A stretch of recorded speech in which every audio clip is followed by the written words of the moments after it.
We are here to discuss using science in your everyday life. My name is Renata Fiora. I remembered that without looking at the paper today. I am a physics teacher, which is why I'm here to talk about science, because science rules. And is everyday life. So there we go. I'm going to allow my other panelists to introduce themselves. I'm Steve Tice. I am a material scientist. I work in the lab every day. It's like my dream job. I can't believe they pay me to play in the lab all day. So I do research on materials that 3M's interested in selling typically, but it's been a huge range of stuff that I've worked on. You know, it's a very varied company. So I've worked on things like orthodontics and solar power and transistors and coatings for display screens, and right now I'm working on magnetic materials. So I'm Jennifer Willett. I'm a science writer. The author of like 4 popular science books. I'm also a blogger. I have a blog called Cocktail Party Physics, Scientific American. And I do lots of various other things. I primarily specialize in physics, although I do sometimes delve into other topics. My most recent book actually got into things like neuroscience and biology and things like that. So, but now I'm back to my physics roots. I'm Dan Berliner. I am a physics teacher in Minneapolis. And about a year ago or so, I decided to start paying close attention to all the ways that I use science in my life outside of my job. And so that's why I was particularly interested in joining this panel. I'm Rachelle Berg. I am a chemistry professor. I'm an analytical chemist and a forensic scientist. I'm also a science blogger. And besides forensic science, I'm really interested in cosmetic chemistry and as well as food chemistry. So those would be my 2 kind of amateurish passions. Great. We were kind of up here talking a little bit earlier and kind of saw two sides, two general tacks to this subject, which was what are the types of science we use in our everyday life, and then also how do we use science? How do we use the process of doing science in our everyday life? Anybody want to start off with one of those? Is that too broad? Too broad. Okay, let's narrow it down. I can give it a try, actually. Okay. I mean, I sat down thinking about this specific panel in terms of sort of the things that I do during the day for which there's a science background.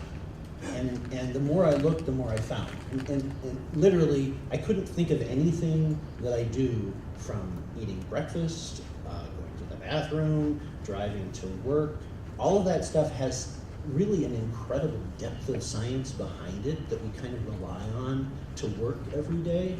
And then I started getting scared when I started thinking about all the things I rely on to function properly that have all the science behind them, like airbags, sensors, and things like that. Like, GPS. Why am I not dead by 9 o'clock in the morning every single day? Because science works. Because science works, and thank God that it does. Well, yeah, I guess. Thank Take goodness. that for what you want. Take that for what you want. I think for me, a lot of times it's, I write a lot about consumer products, why, don't waste your money on the $40 skin cream that's supposedly going to turn back time. I feel like I should do that with a share. Because it won't work. Go to Walgreens and spend $8 and get, some SPF, call it good. So I think for me, it's like I can actually look at the ingredients in the back of a container on a food container and be like, yeah, okay, got it, good. Okay, I'm not paying $27 for that, but let me go look at this box. It's the generic version and see. So for me, I notice myself doing that a lot of looking at ingredients. And even now, of course, because everything's online, you can do that in advance. Yeah. Right? Look at ingredients and, of course I know where to look sometimes and, kind of looking up things. So when I'm making, economic decisions about, the shampoos and the, whatever, that for me, I do that and I write about that because I get, a lot of questions about, should I be spending whatever money for bare minerals, cosmetics? That conventional wisdom of you shouldn't eat food that you can't pronounce the ingredients of doesn't hold as well. It broadens it up much more for those of us who are real science literate, I would imagine. Yes, I mean, there are people who are like, I can't pronounce that. I'm like, I can. So good. Does that mean it's okay for you to eat it out now? Yeah, tough luck, people. No, so I think like that kind of thing. The things that scare, you know, quote the scary sounding names, because I know the naming conventions. There is actually a committee. Of course there is, right? Of course there is. IUPAC has a committee, and they're in charge of these rules on how you name things. There's letters, there's numbers, there's letters and numbers in between each other. And so that once you know that, you're just like, no, there's actually a crazy scheme behind these things. And so that kind of, once, you know, you can tell people that and say, you know, this is this scary name, but you might know it a little bit easier because it's also called vitamin C. It's the whole dihydrogen monoxide Yeah. thing. So I think that's one thing, but also for me, from a consumer angle, and sometimes, you know, like even a social justice, I would even call it a social justice issue when you get to whole paycheck, I believe is the nickname for Whole Foods. You know, we have a lot of, the new trend is to spend an outrageous amount of money, and $9 for a bunch of, you know, organic, locally sourced pastured tomatoes. I don't know if you can pasture tomatoes, but I just threw that in. Because, you know, for some, gluten-free, and for some reason the canned tomatoes are, you know, thrown massive shade. And for me, it's like, there are a lot of people who can't afford to spend $9 for a bunch of tomatoes, and I'm not gonna scare them into thinking that preservatives and canning, which we've been doing for like ever, is inherently dangerous. Because, you know, not everyone can spend $9 at the farmer's market on tomatoes. And so for me, it's kind of it bleeds out of science, but also what do we use science for? We use science to actually make good decisions so that, you know, what do you need to be, absolutely you should be terrified of this. Sometimes I just go, you know, like, especially my parents are not scientists, I'm the only scientist in my family, and I get lots of calls and texts going, on a scale of 1 to 10 being running around in a circle screaming, and you know, 1 being like totally fine, where are we at with this thing right now? And I think for a lot of people, they just need that, you know, to be able to say, okay, where are we at in that scale? Because in the media, as you know, even though we've all written for blogs and we do these panels, it's either a 1 or a 10. There doesn't seem to be any, you know, kind of, you know, until someone actually writes about it and goes, okay, let's dial down the 10 to like a 6-ish. Can we go with the 6-ish maybe? So for me, I kind of try to do that in my science writing, is to be like, yeah, so let's come right back down here with that. And that brings up something that kind of annoys me when I'm talking about science to students and other teachers. You know, my job is that a lot of the focus is on, you know, how am I going to use this in my future job or my future career? And I'm pretty sure that's the question all teachers hate. Well, yeah, and I can answer that question to an extent depending on what career, you know, students are interested in. But, you know, you don't just wake up and your entire life is your career and there's absolutely nothing else to it, for most people anyway. And so, you know, a lot of the points that Ray was bringing up about, you know, making choices about what kind of food to buy or cosmetic products to buy and things like that, just having some scientific literacy can be so empowering in making those choices about healthcare, about consumerism, about you know, politics and voting, and so many other areas. Even hobbies. Like I had a friend who almost blew out his brand new speakers because he didn't understand enough electricity to know that his amp was too powerful for it. And you know, luckily I saved him from that. And he knew enough to ask me about it ahead of time. And so, you know, that sort of literacy, having that science background, regardless of what career someone is going into or someone has, can be so incredibly useful. Yeah, I want to build on that a little bit. I'm probably the only person here who actually has a humanities background as opposed to a science background. So I came to science relatively late, although when I did take science classes, I did enjoy them in high school. But I was definitely one of those bratty kids going, when are we ever going to use this, particularly in geometry class, because I was planning on, the teacher really didn't have an answer for that because it was algebra, and he just, he just didn't have any, it was very abstract, and he just couldn't figure out how to explain it to us. And I went on to write a book called The Calculus Diaries, where I learned calculus very late in life, at the age of 40, and really set out to answer just what is this stuff good for, and what I learned is that it really is not just, that calculus and other things in math are just a set of tools to help you get through life. It's a way of thinking, it's a way of looking at the world. So I basically picked the top 10 functions, and we did things like go to Disneyland and go on a free fall ride and talk about parabolic curves. House hunting, that's basically an optimization problem. You've got to figure out, you've got like multiple variables, and you've got to figure out the optimal combination of all of those, because you can't find the perfect thing. Gambling, craps, probability theory, things like that. And how to survive a zombie apocalypse. It turns out that epidemiology of the spread of disease really relies on these mathematical models. And the beauty of mathematical modeling is you realize that there's all these things that seem very, very different when you look at them in the real world, but underneath they share a very common mathematical core with some slight tweaks.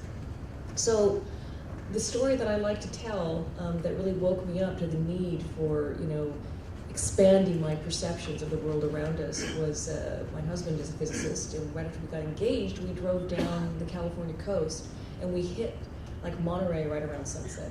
And so we stopped the car to admire the sunset, and it was very romantic, and he puts his arms around me as we stare over the water with the light playing over it. He says, "Wouldn't it be fascinating to take a Fourier transform of those waves?" And I was just thinking, light pretty. So romantic. Yeah. And the fact that I fell in love with him for that should tell you something about me. I'm truly a geek at heart. But that's what we're going for here. In the same way that when astronomers look at the sky in visible light, in X-ray, in gamma ray, in all these different wavelengths, math is just like a telescope, a different way of like looking at the world, and it shows you things and hidden connections that you might not have seen before. I think that a lot of times when we talk about real science in everyday life, people think that we're just party poopers and killjoys, and that we're just trying to diminish the beauty and the mystery of life, and they don't understand that what it really does is just fill you with this sense of awe and wonder, and just how incredibly complex the world is, and how beautiful it is in ways that we never suspected. I think it's true. I'm a chemist. I'm not one of these PhDs. Sometimes I think I have a PhD, so now I'm an expert in everything. But when I was in Florence, It's as if you're a physicist. I know, and then I'm upset. When I was in Florence, Italy, I remember looking at this sense of wonder doesn't go away the more you know. In fact, it's the opposite, I think, because I read this great book on the Duomo in Florence and realized that when they built that thing and how they had to do it, I understand how it was done and with the technology available at the time, but I'm staring at it and I do not understand how they pulled that off.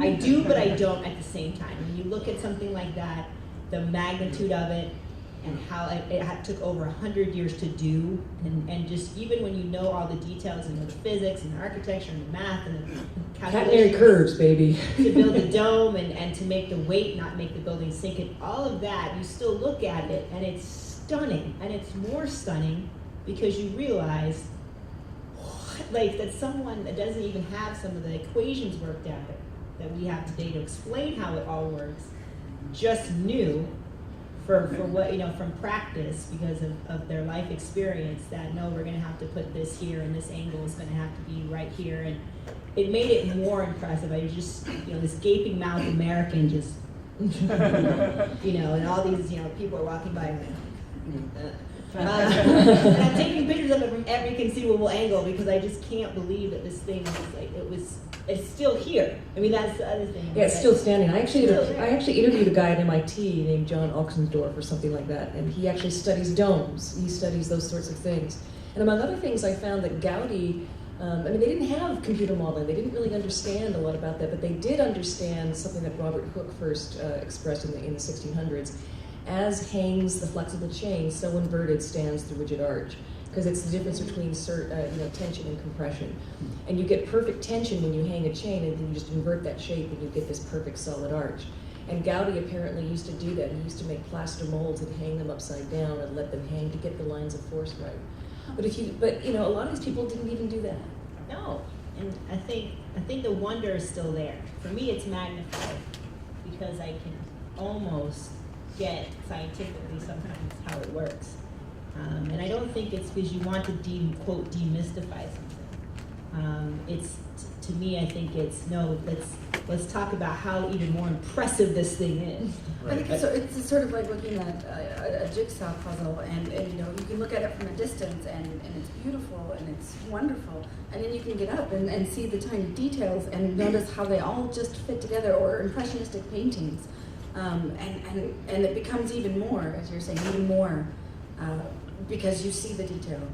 Yeah, I think you can, I mean, with just a really basic grounding in some specific scientific principles, you know, just with some really basic stuff, you can get sort of one level deeper into reality than just the surface stuff. It's kind of like, you know, the user interface in a computer is like, you know, it's the pretty stuff, and you know, then there's all the programming happening in the background. And I think it can't fail to make you appreciate all the work that's gone into stuff when you think it one level deeper than just, oh, you know, that's a pretty fabric, you know, and it feels. I mean, one of the things I've studied is friction, and I hadn't studied it before I worked on this project, and you know how something feels. There's a whole lot of science that, I mean, stuff that's going on in your head, whether you know you're doing science or not.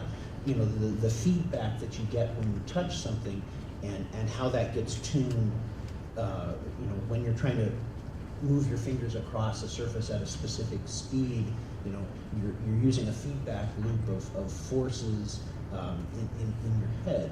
And so I think, you know, for me, knowing some of those basic stuff is like, wow. I mean, there's all this stuff going on I didn't know about, and that's really cool.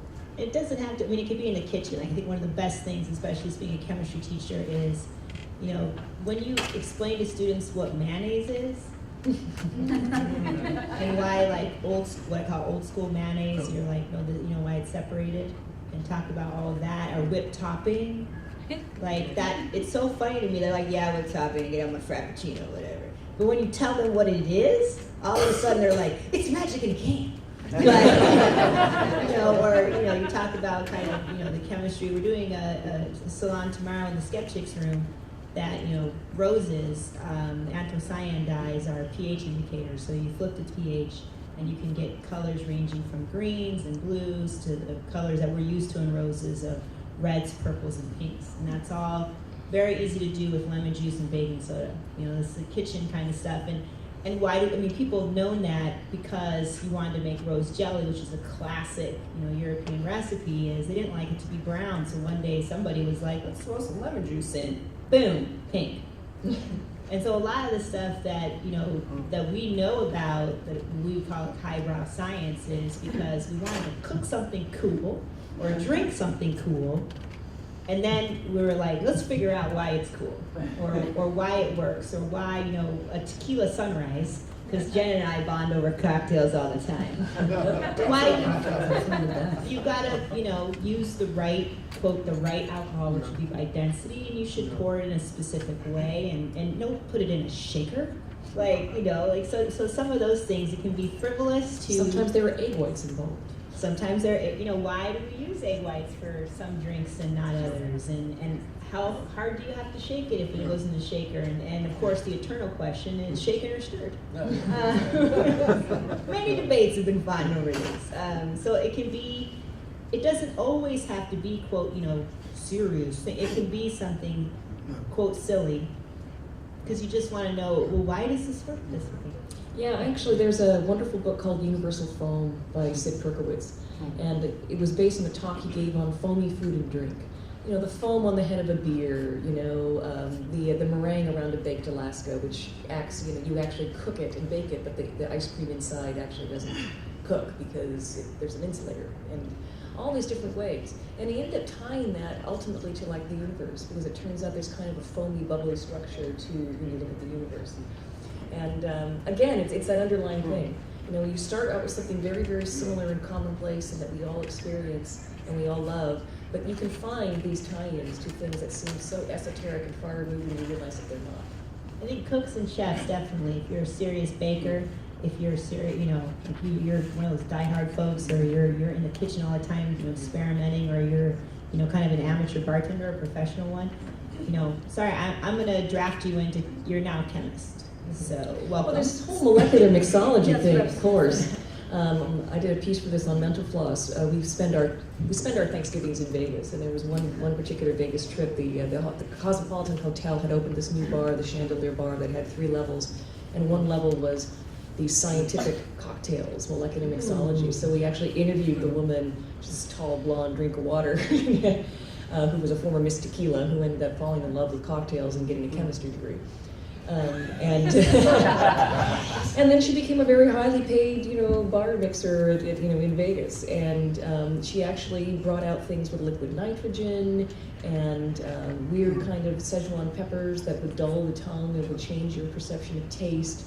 Things that she would light on fire, and she would explain the science behind each one. It was like entertainment and alcoholism and science all rolled into I had a thought. It's coming. I was going to say, I think one of the advantages of knowing a little bit of science and you know, some scientific principles is it can give you a sense of control over your life, and you don't feel like you're quite so at the whim of randomness. Because I think if you don't know science, you're kind of like a caveman with like everything that happens is either random or it's magic or it's God or something like that. And you have no idea. And so for me, that sort of gives some anxiety, or would give some anxiety. But when you know that everything operates by rules, even if you don't understand the rules, but if you know that the rules are there, I think it can remove some of that anxiety, and you're like, okay, well maybe I'm not gonna just spontaneously combust tomorrow because you know I know that doesn't actually happen. You know, It gives you a sense of understand- cause and effect. Yeah, it gives you cause and effect. It's that which is very important, and I think people, you know, oftentimes nowadays especially miss some of that stuff. You know, so that's all. Oh, I remember what I was going to say. You're talking about the bartender who got a degree in chemistry, because that was always interesting. And one of the things that I found always really interesting is actually a chemistry thing, and it's the chemistry of hair color and how we make all the processes that we do. I mean, like I go to the Aveda Institute because it's cheap and good. And I so love talking to them, particularly if I can get them talking about the science of how the products make curls happen, or relax curls, or color the hair, and how, I mean, that's fascinating. Yeah, there was a really good article. There's a great, I don't know if it's a magazine, but it's called Mosaic. Oh, yeah. And there was a great article, really well done, plain language. I love it. Just enough science. You know, it's the kind of article you can email to your uncle and be like, here's why you're dyeing your hair and it comes out orange when you want it to come out purple. And that, maybe it's just my uncle. But it was on, you know, hair colors and how, you know, even dyes in general, and how mauve was this grand accident, and you know, this great story on how those work, and I think these are great teachable moments. You know, I have quite curly hair, and so there's been some great science articles on what is it that makes hair curly versus straight hair, and then what is involved when you know, perm your hair. Now, it's a term that's used 2 ways, right? So perming for the, I would say for white community means I'm going to curl my hair. For the black community, it means I'm going to straighten my hair. And so what does that, how do you chemically do that? Like, what's that process? And so hairstylists too would definitely, I would put them firmly in the chemistry camp. But those types of things of making decisions on why you shouldn't do a perm and a hair color in the same day, you know, or maybe think about that again, or why, you know, in a really funny movie, great movie, is Legally Blonde. I was just about to bring up Legally Blonde. That Any Cosmo girl would know. so I was like, wow, that is a Perry Mason moment that's wrapped up in chemistry, and the best, shortest answer for why you don't get your hair wet after you do the curly version of a perm.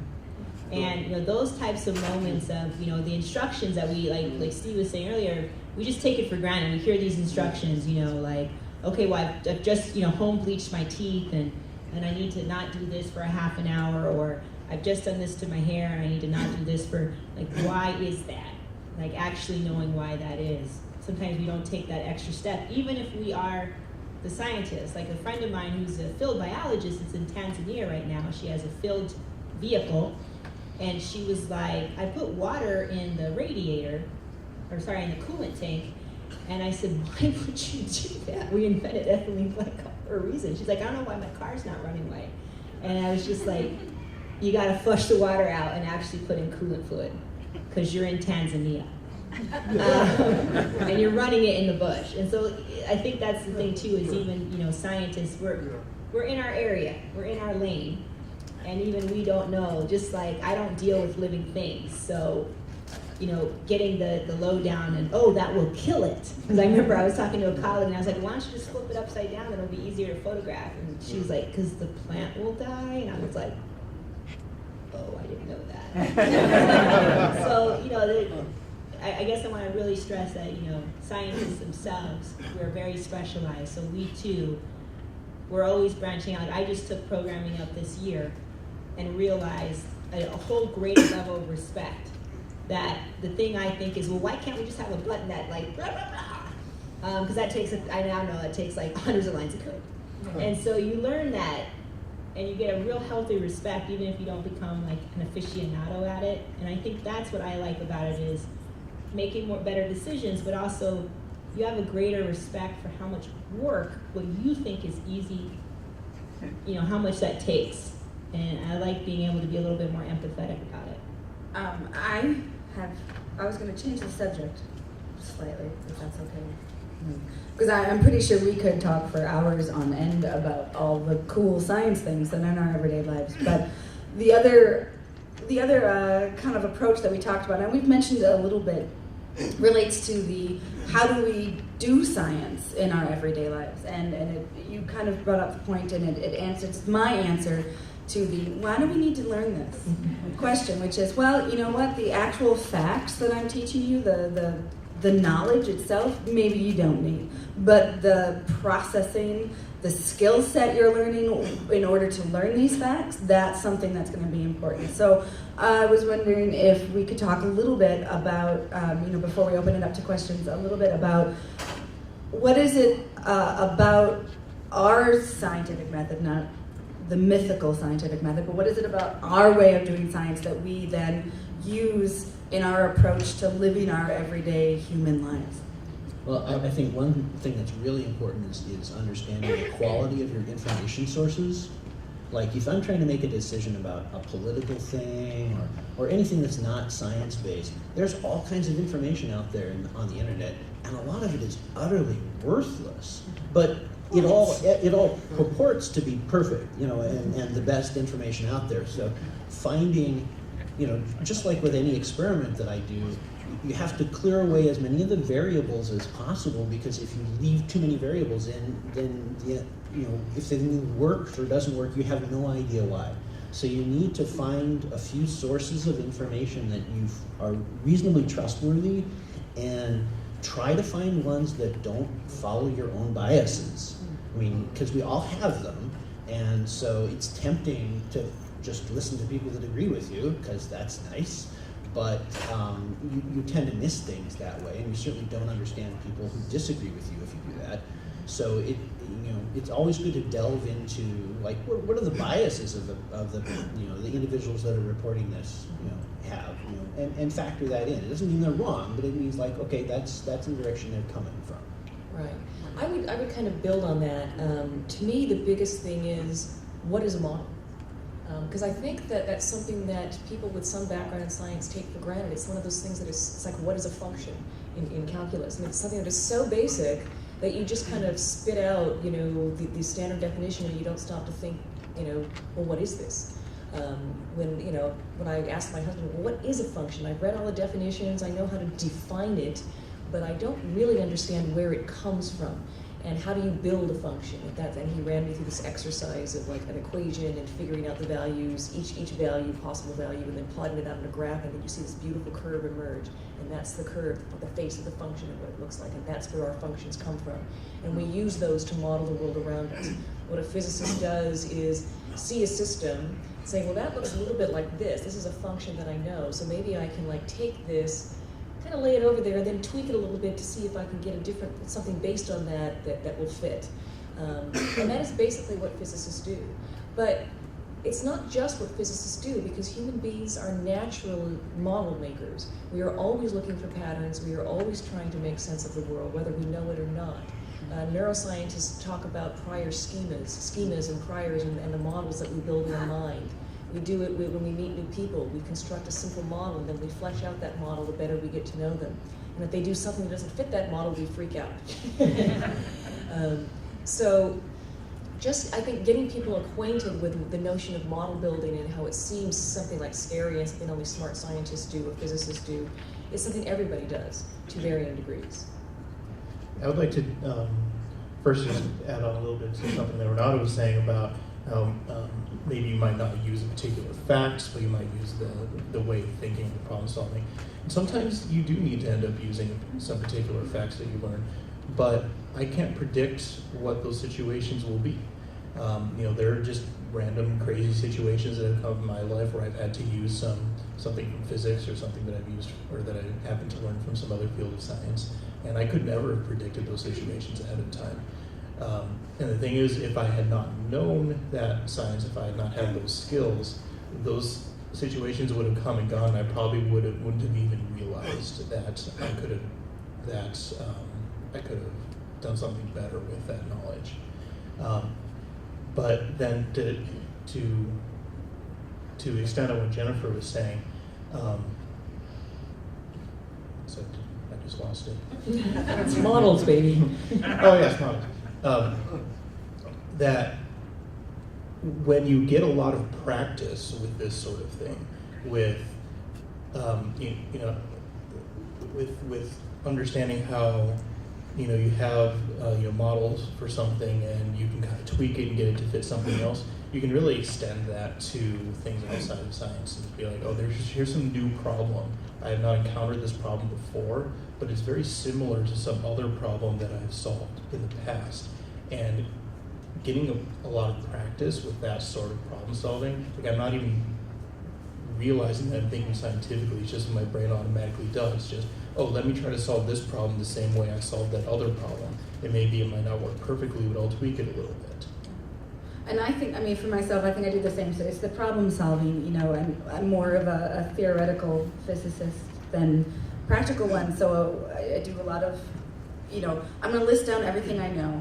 And then what is it that I'm looking for? Okay, and now how can I make these things fit together? And I'll do that in relationship issues and everything else. And people say I'm obsessive, and maybe I am, but also well, I know this and this and this and this, and I can list off every little thing that I know, and I'm like, I don't know this, and I don't know, well, if this, and this can, and I can, people are like, man, you think too much. I'm like, well, no, I'm just looking at all the possibilities, and I think that's one of the ways that we can approach it, is just seeing everything, how it all could fit together, and the different possibilities that can I come would out. say I would narrow it down to be not everything. I tell my students this because I'm an applied scientist, and because of my research area, I have to think, okay, what is a forensic crime lab going to have at their disposal? So it's not everything. You need to solve this particular problem. You have these 5 things. Basically it's MacGyver. You're going to need to save that village with this hockey stick of gum, a roll of duct tape, and a glass of water. Make it happen. What? And it's like Apollo, like Jen mentioned, Apollo 13. No, this is what you have. What can you do with what you have? Because that's actually the mythology. Constraints. Yeah, the mythology of science is that there's these usually white dudes in a room and they have everything at their disposal. And what problem? No. You have a very specific problem. And I think the best example, which I was telling an audience last night, I showed my students, is a clip from The Walking Dead, Season 1, Episode 3. We need to get out of Atlanta, and we need to get through this zombie horde. This is what you have. You're on the rooftop. These are your limitations. These are the people you have. This is your source material. Solve this problem. And you have 3 minutes to do it. That's actually more similar to how science is done, the scientific method. You don't have unlimited resources, and you don't have all the money that you want. You have to do it with what you've got in your kitchen, in your lab, in your car. What can you do? And pulling your sources as far as, okay, what do I know?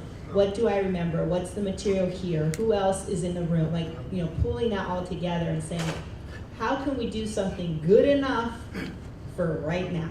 And that sounds really, I mean, maybe I've demystified it, but that's kind of what we do. I think that's a really good point. I frequently refer to my teaching style as MacGyver style teaching. A couple of years ago was offered a chance to do a science camp, and they were like, just tell us what you want and we'll get it for you. And I was like, I don't know what to do now. Like, that's not how I operate. I have to have an idea of what I want to do. I have to see what I have and then figure it out. I can't just be like, I don't know what I want if I can have anything. Put together so many labs with a plank of wood and a tennis ball.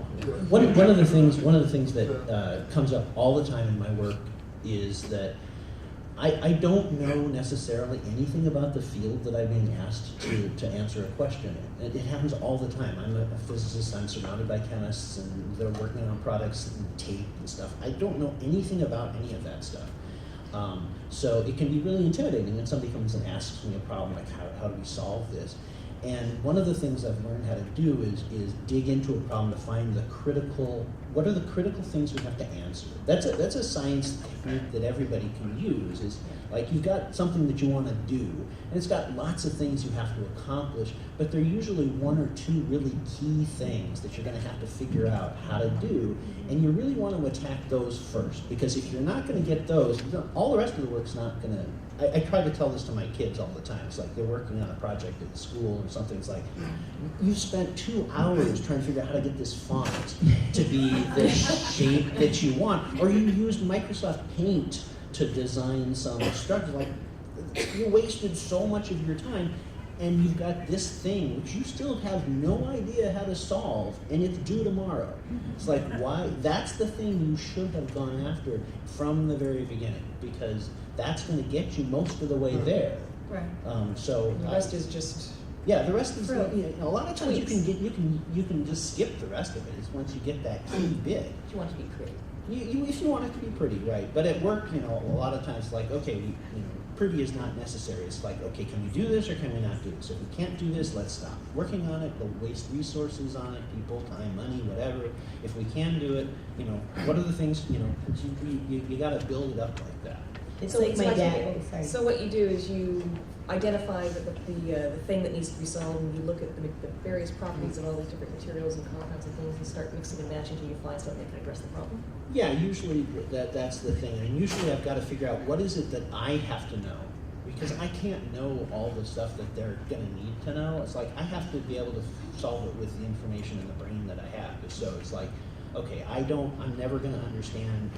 Your stuff looks like chicken wires to me, the chemistry symbols. It's like, I don't get that. So I can't help you with that, but I can figure out how this works with this, and I'll put those together. It's like, yeah, we can probably do that. So it's using the tool set that you have, including the background in your brain. So the better your background, I really wish I'd taken more chemistry in high school and college than I did, because it would really help me in my work, but I didn't. So I'm like, okay, I'm screwed now. I better use what I got. And I think that's the process. I think so. I don't know when this happened or whatever, but science is more than a body of knowledge. It's a process, and now it's definitely a team process. I don't know where also another mythology is the lone person in the lab. But utilizing your resources include people. So, you cannot, I am not a biologist. So, if you want to work on dead stuff, solid, I got you. But if you want to keep something alive, we're going to have to rope in an additional resource, Dr. So-and-so, who's a biologist, And so, being able to do that and manage that well, and some of those, quote, soft skills, when you're in the hard physical sciences, those are essential for doing the job, is looking at the question, dissecting it out, managing teams, managing people, and that's what that's the process of the business end of science. That too is just as important as this litany of facts that we have that is an ever expanding body of knowledge is also the process. That works with just about any time you're working with a group of people on a common goal, whether it be for your job or for your hobby or anything else. Yeah. But science is an example. I think for some reason science is like, no, you can just be solo and be awkward and and just do it on your own, and that's just not how it's actually done. And so I think, at least I see it with the students that come in the first year, because I have a lot of, first year students that this might be, they've taken some science in high school, but because of various issues, maybe the process hasn't been emphasized over the just memorize these facts because you have a test on Friday, which is, for a lot of reasons. But the process gets, how do we actually do the business in? And sometimes you get pushback of, not only what am I going to use this in my life, but, what do I need to know for the exam? Well, life, okay, is if you're looking to get, little exams like multiple choice every day. Yeah, DMV, okay, you got me there. But but the different tests, little mini tests that you get, these little moments in life is, if you want to think about them as exams, but it's the how do we keep moving? The practical exams is. We usually don't get multiple choice. No, unfortunately. Any final thoughts before we open the questions? Okay. Yeah. Me? So it's more of a comment than a question, but I'm a former teacher, and now I work in the law, and got that same question that everybody does. And the thing that I see very, very clearly now is that no matter what it is, maybe this is not your subject, you won't be doing it on a daily basis, but somebody will be. And at some point, they might be trying to sell you something, or convince you to make a decision, or acting as an authority. And if you don't know anything about that thing, you pay no attention, you can't challenge them. You have to take what they say, and you have no ability to tell when they really know what they're saying, and when they're maybe saying they're sure about something they can't really be. And in law, which is what I'm in now, sometimes I need to know something beyond a reasonable doubt. So I need to be able to say, do you really know that? And how do you know that? And can you actually convince me of this, or do you just have something that suggests this? And I sort of wind up being an amateur scientist in all kinds of ways. We just put in drug testing in my county, so I had to do some research and say, what does that result actually say? You're telling me one thing, but I'm going to put somebody in jail about this, so I want to know what I'm doing here. Mm-hmm. No, I definitely think that's, again, it comes down to, I think everybody on the panel is, what do we use it for to make the best decision possible? And it might be the one you have with the best information currently available, and it's good enough. I mean, because you just don't have the time, right? You don't have infinite time to sit around and call everyone and be like, no. And so, that is an ongoing process. But I think as a teacher, part of it is you have to sell almost science, right? And so part of it is don't think about how you're going to use it in your career. You may or you may not. And that, you can't predict that sometimes in advance. But think about, how you can use it to save yourself money, save yourself time, support a cause that you are passionate about. Sometimes save your life, too. Yeah, sometimes save your life. I mean, there are people who, explaining why you shouldn't take this drug or that drug, in pharmacy, and why, it's going to be okay if you drink a couple of Mountain Dews, but maybe not 4 liters a day. Maybe that's what I mean? So, I think part of it is, let's dial it down from the mountaintop almost. We're going to solve the history of the universe. Nope. How about if we just know that don't spend $12 on this, buy the one that's $8, use the $4 to buy a mochaccino. I wanted to ask you, have you build up on one of those, because it used to be that when celebrities OD'd, it would be heroin or something really scary, that sort of thing. But increasingly, they're mixing prescription drugs and they don't know. Heath Ledger did not have to die, Right. And they don't understand that these warnings are there for a reason. Well, one of the most common ones, especially on college campuses, is mixing an upper and a downer, right? Red Bull and vodka. And just, comment, those are very popular drinks, but you've got people that are drinking outrageous levels of both.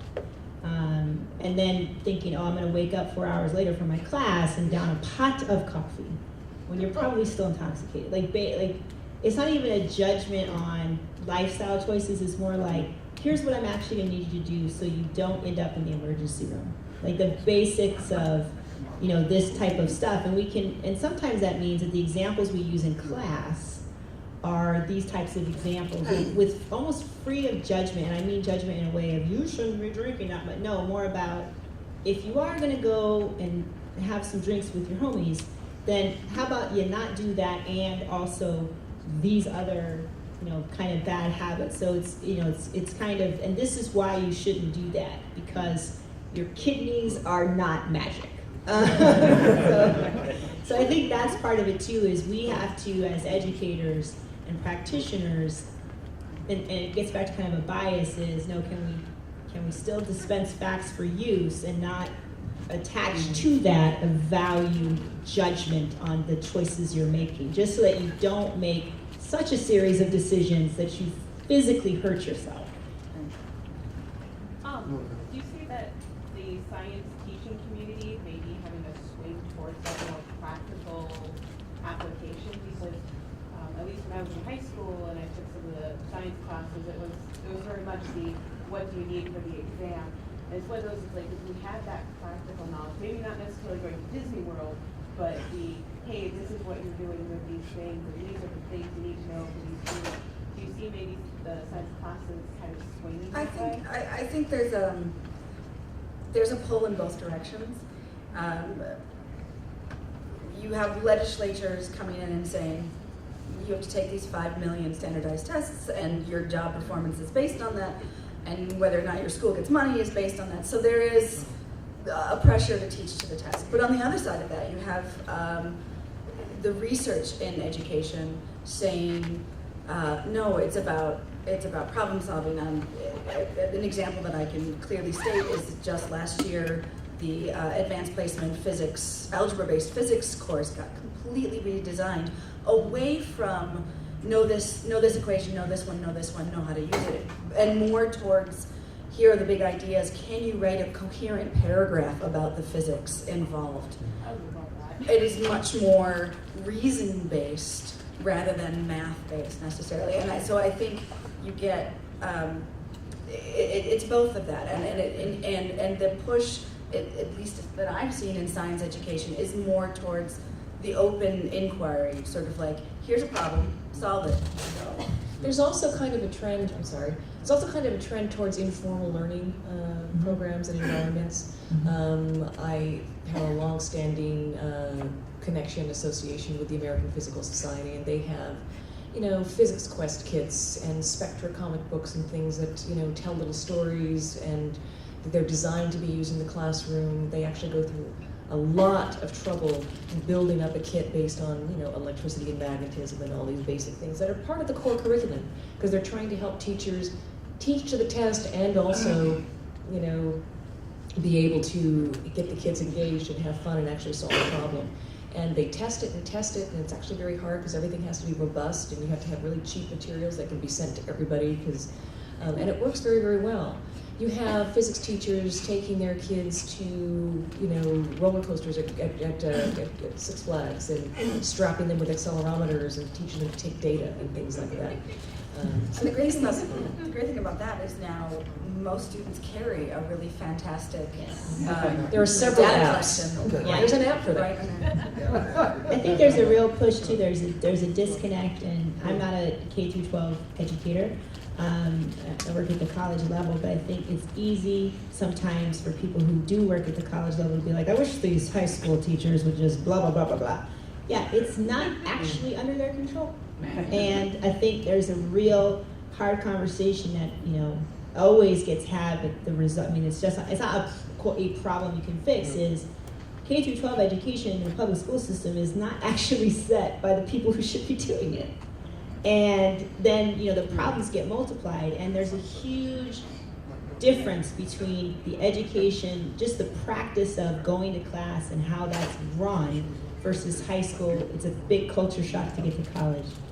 And so, as being someone who handles a lot of first-year students, they are just, wow, they're coming in and they've been used to this model over here, and they've been doing that for a long time. And you can just tell, day one, you're like, wow, and here's where I kill all of your dreams. Like, or your mode of how you've been successful, a student, will not work here. And you're about to have a very rude awakening. And then sometimes for some schools, that disconnect can be, really, really life-shattering. And I think part of that is just how we do things at the college level versus how we do things K through 12, and nobody ever, there's a huge disconnect. Aren't they between- starting to, there are a couple of like programs to help them, right? Yes, we do have a lot of bridge programs. That's it, that's the word I was Yes, looking for. and those are great because they can, you might take one class, or, a short-term class, and you're easing them into more of, kind of a quote inquiry-based learning or quote, a flipped classroom where, the responsibility for finding information, for doing the work, for doing the homework, that's on you now.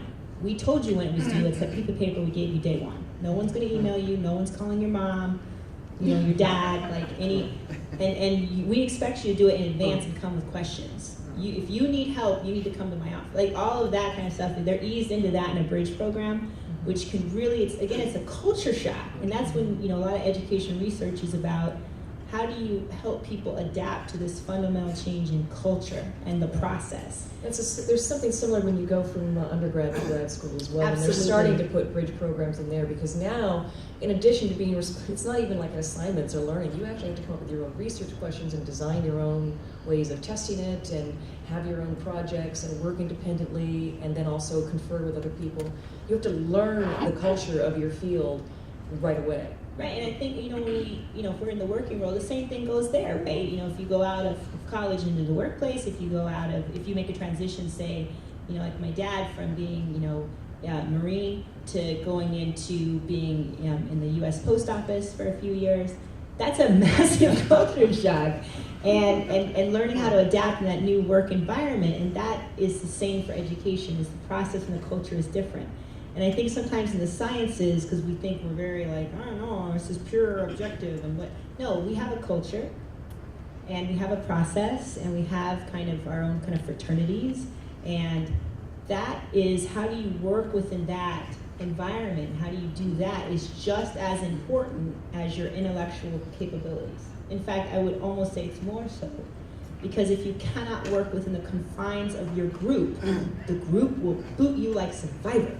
And there's all these little things. I mean, we were talking about The Wire last night, and one of the most painful scenes, touching and painful scenes, is when some of the students get taken to a fancy.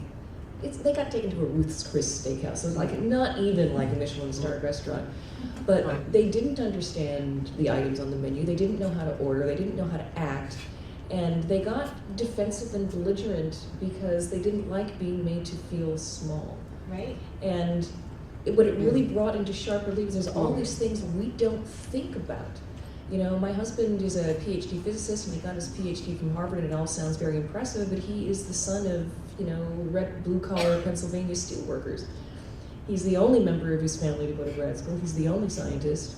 And he tells this story about when he first joined grad school, he was asked to pick a place to go to dinner for the colloquium speaker, and he didn't know. He took them to some fast Chinese place, and he was humiliated and embarrassed. He didn't know he was supposed to find a nice restaurant with a good wine list and a quirky little dessert tray. Yeah, I mean, all of these things, the culture of science and the process of science, that is just as important, and it's again sometimes more. And I think that is kind of what we also have to teach our students and each other is, the lingo we have, right? We have our secret languages, and we've adopted, all kinds of, yep, if it's Greek to me, and we gobble up all these symbols, and we have all these, kind of secret handshakes, and if you don't know it, it's because you're not in the club. No, I mean, all of that kind of comes with it, and so.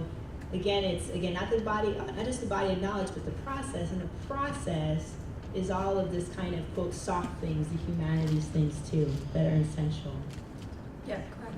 I think it was Stephen earlier that said you need to find some reliable sources of science that you might not be, if you're not skilled in that particular branch.